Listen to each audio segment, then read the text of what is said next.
Muy buenos días tengan todos ustedes, mis amados hermanos. Damos muchas gracias a Dios por esta nueva oportunidad que Él nos da. En esta ocasión vamos a continuar estudiando la palabra de Dios. En la carta del apóstol San Pablo a los Efesios, le voy a dar lectura del verso 3 en adelante. La palabra dice así: Esfuércense por mantener la unidad del Espíritu mediante el vínculo de la paz. Hay un solo cuerpo y un solo Espíritu, así como también fueron llamados a una sola esperanza, un solo Señor, una sola fe, un solo bautismo, un solo Dios y Padre de todos, que está sobre todos y por medio de todos y en todos. El apóstol San Pablo hace un llamado a la unidad cristiana. En los primeros versos del capítulo número 4 nos presenta los argumentos por los cuales se puede mantener la unidad de la iglesia, y voy a recordarlos. El primero es que todos los que formamos parte de la iglesia cristiana debemos mantener una actitud humilde, una actitud de mansedumbre. Asimismo, debemos, mediante la ayuda del Espíritu Santo que está en nosotros, debemos soportar a los demás, debemos ser tolerantes con los demás, en amor. Inmediatamente después de presentar esos argumentos, continúa con las bases de la unidad cristiana. ¿Cuáles son esas bases que el apóstol Pablo presenta? La palabra nos dice que hay un solo cuerpo. Hay un solo cuerpo. Cristo es la cabeza y la iglesia es el cuerpo de Cristo. Si no hay una unidad coordinada en el cuerpo, los designios de la cabeza se frustran. La unidad está basada en un común amor a Cristo y de los miembros entre sí. Jesús se refiere a la iglesia como su cuerpo. Son las metáforas que el apóstol Pablo usa para hablar de la iglesia. Y este cuerpo de Cristo está formado por judíos y por gentiles, personas que creyeron que Jesús vendría, personas del Antiguo Testamento, y del Nuevo Testamento, las personas que creemos que Jesús vino, le hemos reconocido como el Señor de nuestras vidas, formamos parte de ese cuerpo de Cristo.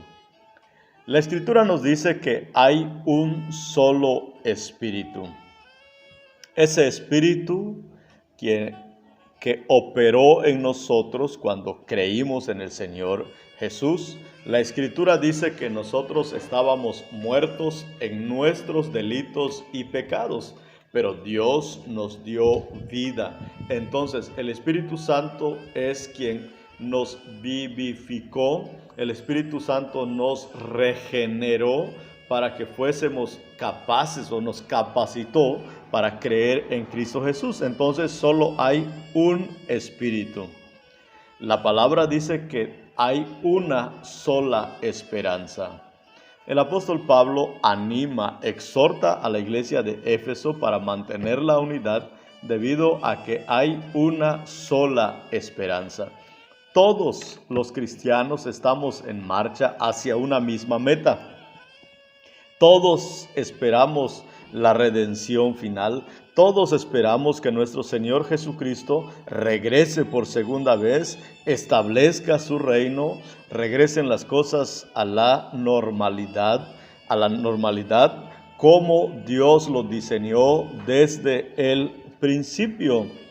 Nos esforzamos para alcanzar la misma meta en el mundo redimido por Cristo, en Cristo y para Cristo. Tenemos una misma esperanza. También la palabra nos dice que hay un solo Señor.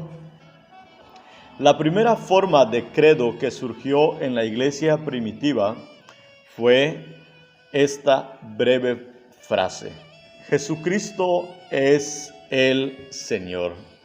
Pablo veía esta confesión de fe como el sueño más grande de Dios, que toda lengua confiese que Jesús es el Señor para gloria de Dios Padre.